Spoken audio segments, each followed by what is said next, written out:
Mesdames et messieurs, bonjour et bienvenue à suivre l'actualité sur Kivu News Today TV, votre chaîne en ligne. Vous nous suivez depuis la République démocratique du Congo, le Rwanda, le Burundi, l'Afrique du Sud, l'Europe, l'Asie et les États-Unis d'Amérique. Merci de vous abonner à la chaîne pour avoir la suite de nos diffusions et à temps réel. À la une de ces jours, l'ancien président congolais Joseph Kabila Kabange a été présenté parmi les invités d'honneur à Swatini au Swaziland, où il participait à la 57e anniversaire du roi Mswati. À côté de Joseph Kabila, l'ancien président de l'Afrique du Sud, Jacob Zuma et d'autres personnalités étaient présents dans la cérémonie. Joseph Kabila est visible après une semaine de polémiques, faisant comme quoi il était à Goma depuis vendredi de la semaine dernière, chose qui a conduit d'ailleurs au gouvernement congolais et la justice d'ouvrir un dossier contre Joseph Kabila et quelques biens de Kingakati saisis par les services de l'ordre, voire même la suspension des activités de son parti politique PPRD sur toutes les étendues de la République démocratique du Congo, chose qui a suscité des polémiques dans la classe politique en République démocratique du Congo. Toujours à la une, comme d'habitude, chaque samedi, en ville de Goma, chef-lieu de la province Nord Kivu, des travaux communautaires connus au nom de Salongo sont faits pour essayer d'assainir la ville, aujourd'hui sous contrôle de l'Alliance Fleuve Congo M23. Mais alors, pour ce samedi 26 avril 2025, le maire de Goma, Julien Katembondalieni, nommé par l'Alliance Fleuve Congo M23, dans un communiqué publié ce vendredi, affirmait qu'il n'y aura pas de travaux communautaires, et ceci dans l'unique objectif de compatir avec les fidèles catholiques dans les obsèques des funérailles du pape François qui sera enterré ce samedi. Le maire de Goma appelle donc la population de sa juridiction d'accompagner les fidèles catholiques qui sont dans des moments difficiles, puis la mort du pape François décédé lundi dernier au Vatican. Pour rappel, le souverain pontife est décédé à l'âge de 88 ans après 12 ans de service pour l'Église catholique. Toujours à Goma, plus de 50 jeunes du quartier Mapendo en ville de Goma, chef-lieu du Nord Kivu, ont adhéré volontairement dans l'Alliance Fleuve Congo M23 après une forte sensibilisation conduite par l'équipe de mobilisation et recrutement au sein de l'Alliance Fleuve Congo, une activité qui a eu lieu ce jeudi 24 avril 2025. Suivez ce reportage de la cellule de communication du gouverneur de province. Plus de 50 jeunes du quartier Mapendo, dans la commune de Goma, ont intégré volontairement dans l'armée révolutionnaire congolaise ARC du mouvement AFC M23 ce jeudi 24 avril 2025, lors d'une campagne de sensibilisation menée par l'équipe d'écoute de la coordination provinciale chargée de la mobilisation et des recrutements. Les nouvelles recrues témoignent leur motivation. Abakunisukuma nilijitoa tu kutumikia nchi ya RC kundi ya M23 nilijitoa kabisa naitumikia mpaka kufa. Vraiment hakuna manisukuma ni utashi yangu kuingia mchama ya M23. Un geste de bravoure loué par Fanta Sadiki Bello, chef du quartier Mapendo. Occasion pour Rémi Segiobe de remercier les parents de Goma qui acceptent d'envoyer volontairement leurs enfants à la formation militaire du mouvement AFC M23. Actuellement, ce n'est plus question de forcer ou même d'insister. Les parents eux-mêmes ont compris qu'ils doivent aussi envoyer ou conscientiser leurs enfants pour que notre pays soit sauvé par le régime que vous connaissez, le régime qui nous a endeuillés avec des antivaleurs. D'abord, moi, le message que je vais lancer, c'est de remercier les parents, remercier aussi les gens qui nous font confiance en venant adhérer massivement et volontairement. Les habitants de la place ont saisi cette opportunité pour poser toutes les questions en rapport à la situation sécuritaire et économique. Toutes les questions ont été répondues favorablement par cette équipe envoyée par le gouverneur de province, Bahati Musanga Erasto, dans sa politique de proximité prônée par l'AFC M23. M. Théo Rouremesha répond à la question relative au travail des fonctionnaires de l'État de la ville de Goma. Question à travailler à l'État.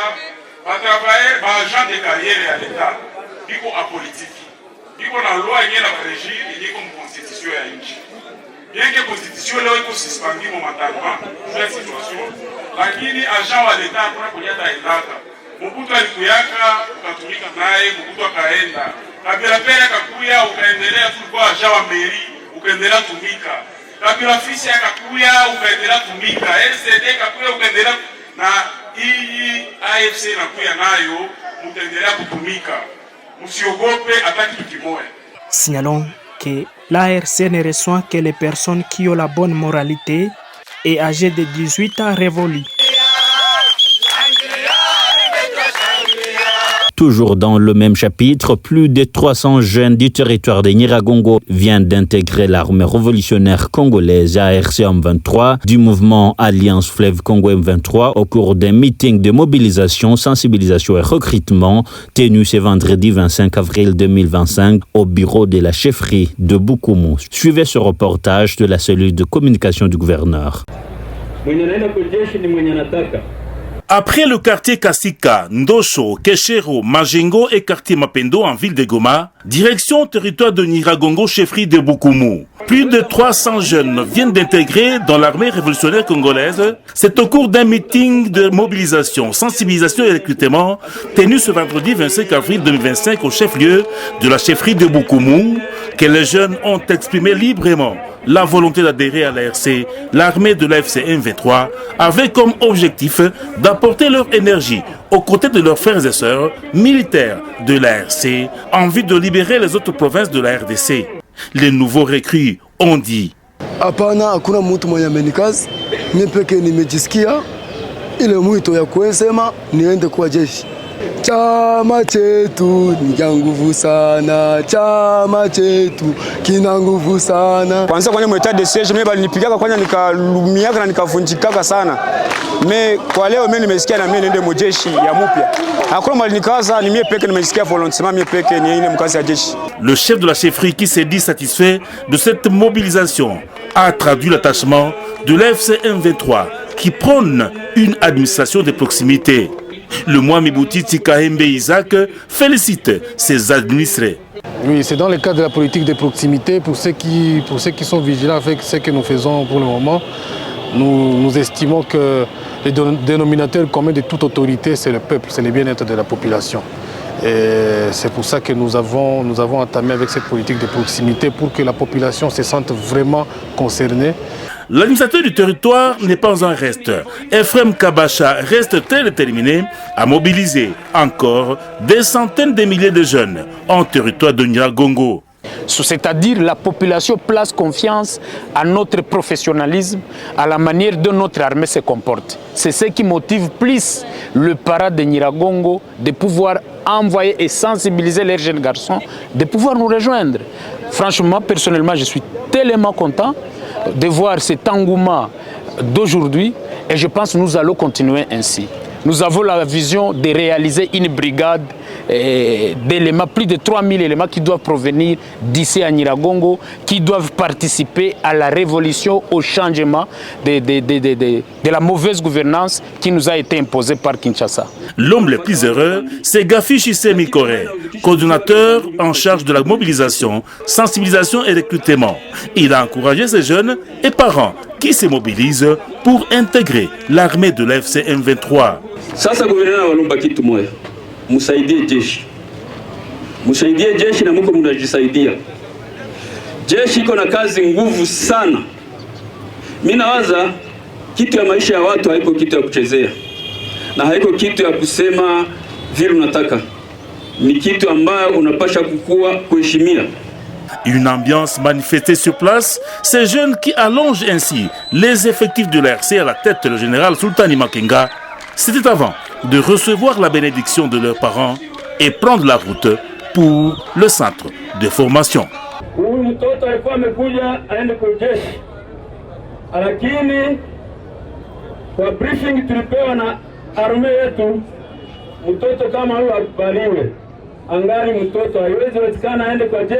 Et puis évolution du dialogue des Qatar Doha entre la République démocratique du Congo et l'Alliance Fleuve Congo. Les deux délégations se conviennent donner la chance au retour de la paix durable dans l'est de la République démocratique du Congo.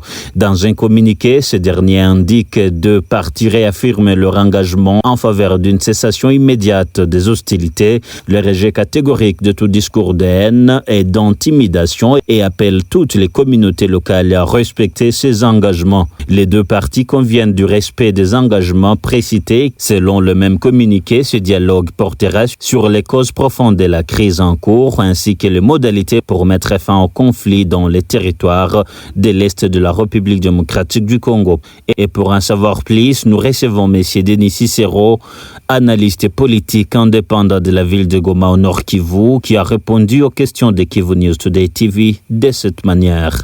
Nous sommes vraiment réjouis à une certaine partie parce que lorsqu'il y a la guerre, lorsqu'il y a des mésentendus entre deux parties, l'on doit chercher la solution. Et depuis lors, nous avons toujours souhaité qu'il y ait une solution palliative à la crise que traverse la population de la République démocratique du Congo, particulièrement la population de la province du Nord Kivu et plus particulièrement encore celle de la ville de Goma d'où je suis notable. Les solutions peuvent être de différentes manières. Elles peuvent être politiques, diplomatiques ou militaires, mais nous avons vu que les solutions militaires ont eu leur échec, d'autant plus que cela n'a pas pu résoudre les problèmes de la crise en province du Nord Kivu. Et c'est nous, la population civile, qui avons été victimes de cette situation de crise sécuritaire qui a occasionné une crise humanitaire au sein de la population du Nord Kivu, qui traverse aujourd'hui des situations graves sur le plan humanitaire, sur le plan financier et sur tous les plans, même le plan culturel. Ici est de rappeler que la province du Nord Kivu, à l'est de la RDC, a connu des situations graves depuis les années 1993, de 90 si on peut le dire comme cela. Et chaque fois, on a toujours voulu apporter des solutions à ces crises d'insécurité que traverse la partie est de la République démocratique du Congo. Nous avons vu différents accords qui ont été signés depuis toutes ces années jusqu'à aujourd'hui, mais apparemment, on n'a pas encore su toucher les vrais problèmes, les nœuds de la situation sécuritaire. Parce qu'à chaque fois qu'il y a des pourparlers, à chaque fois qu'il y a des dialogues, mais après un certain moment, la crise ressurgit. Ce qui prouve en suffisance que l'on n'a jamais su toucher la vraie plaie, le vrai problème, la vraie cause du problème sécuritaire à l'est de l'RDC. Cette fois-là, comme toutes les deux parties, la partie gouvernementale et la partie de l'AFC M23 sont en pourparlers, nous souhaiterions que l'on touche les vrais problèmes afin que cette situation de crise sécuritaire à l'est de la RDC prenne fin une fois pour toutes. Et je pense que ce ne sera pas la fin. Au-delà de l'AFC M23, il faudra que le gouvernement congolais ait le temps de réunir toutes les forces vives, tous les partis politiques, donc les partis de l'opposition, la société civile, les acteurs clés pour que l'on sache quels sont les vrais problèmes et ensemble, nous puissions trouver des solutions palliatives en vue de construire notre pays pour que cette population qui se veut vivre dans la paix, qui se veut vivre dans le bonheur, vive son vrai idéal pour un Congo plus beau qu'avant. Parmi peut-être les éléments clés que nous avons vus, il y a également la cessation des hostilités, mais jusqu'à maintenant, il y a certaines parties de la province du Sud Kivu, bien sûr, bien évidemment, même la province Nord Kivu, qui enregistre toujours des combats. Pensez-vous qu'au moins ce point sera respecté par les deux parties? Bon, cela dépend de la conscience de tout un chacun. Il a été demandé que la trêve soit observée, c'est-à-dire la cessation immédiate des hostilités pendant cette période de pourparlers.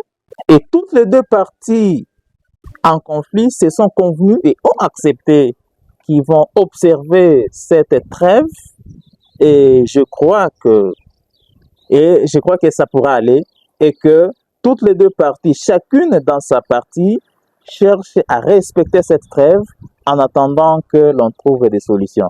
Certes que on peut observer certaines brebis galeuses, certaines personnes de mauvaise foi qui peuvent à un certain moment ne pas vouloir observer cette trêve. Qu'est-ce que vous attendez exactement de la résolution des conflits dans l'Est de la RDC? La population congolaise a toujours voulu vivre en paix, a toujours voulu vivre en cohabitation pacifique entre elles, mais aussi avec le voisin, les pays voisins, et là je cite particulièrement le Rwanda. Et nous, en tant que population lambda, nous n'attendons que la fin de la crise sécuritaire et l'ouverture des activités économiques et culturelles pour que la vie puisse avancer dans la vie normale. Bon, le conflit, à ce niveau ici où nous sommes, le Rwanda s'est retiré. À ce niveau où nous sommes, le dialogue est direct entre les fils du pays. Et donc, les fils du pays qui ont certaines revendications et ils ont eu l'espace, le gouvernement leur a accordé l'espace, qu'ils puissent se parler et exprimer leur mécontentement. À ce niveau ici où nous sommes, il est question que la partie adverse, la partie de l'AFC M23, exprime ses mécontentements devant le gouvernement congolais, exprime ses propositions pour que l'on trouve une solution définitive à la crise sécuritaire qu'a connue la province du Nord Kivu, la grande partie de l'Est de la RDC, voilà maintenant plus de 30 ans. Eh bien, nous attendons fermement la fin de ces dialogues, de ces pourparlers, et nous savons que toutes les deux parties vont user de leur conscience. Comme ils le disent, tous travaillent à l'intérêt de la population. Ils vont réfléchir pour que cette population trouve la paix. Et grâce à cette paix, la vie pourra aller mieux dans la vie de Goma.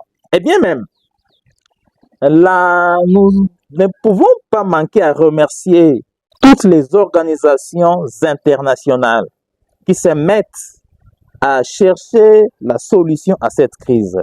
Là, nous pouvons citer à un certain moment, l'EAC avait commencé. Après l'EAC, il y a la SADC qui s'y est mis avec les accords de Luanda. Nous avons la résolution 2773 des Nations Unies qui demande le cessez-le-feu et qui est le pourparlers en vue de trouver la solution à la crise sécuritaire qui traverse la population. Sinon, c'est la population qui est la plus grande victime. Ceux-là qui meurent, ceux-là qui passent des journées sans manger, les enfants qui n'étudient plus grâce à cette crise. Eh bien, c'est la population qui est la première victime, pendant que c'est elle qui est les souverains primaires, les patrons même de tous ces gens. Alors, il revient alors à ces gens d'user de leur conscience, de comprendre les conseils qui sont leur donnés par différentes organisations, différents partenaires qui se veulent s'impliquer pour la paix et la cessation des hostilités en vue de travailler à l'honneur de la population congolaise. Eh bien, au-delà de cela, je réitère en demandant au gouvernement congolais de ne pas se limiter aux pourparlers qui se passent à Doha, au Qatar, mais de revenir aussi au pacte social qu'a proposé la CENCO, accompagné de l'ECC, qui se veulent aussi s'impliquer pour que l'on trouve des solutions. Moi, je pense que le Congo et le Rwanda sont des voisins éternels et qui vivront éternellement ensemble. Personne ne pourra séparer l'autre. Personne ne pourra déplacer les barrières. Eh bien, si aujourd'hui l'on peut avoir des contrats du commerce, eh bien, c'est la collaboration entre les voisins. Et puis, il faut savoir que la population congolaise a une longue histoire avec la population rwandaise. Aujourd'hui, nous, la population de la ville de Goma, nous déplaçons au Rwanda sans difficulté. Seuls du Rwanda se déplacent au Nord Kivu et l'on a des relations de voisinage. On s'est mariés il y a longtemps. On s'est mariés il y a longtemps, on est ensemble. Eh bien, c'est les problèmes politiques qui séparent ces deux peuples. Mais les deux peuples n'ont pas de problème. C'est le problème seulement politique qui doivent trouver des solutions. Monsieur Denis Cicéron, je rappelle que vous êtes analyste politique de la province Nord Kivu, certainement aussi membre de la société civile Nord Kivu. Nous vous remercions d'avoir répondu à nos questions. C'est moi qui vous remercie, cher journaliste. Merci beaucoup. Fin de cette actualité sur Kivu News Today TV. Merci à vous de nous avoir suivis. N'oubliez pas surtout de vous abonner, activer la cloche de notification, aimer et partager pour ne pas rater la suite de nos diffusions.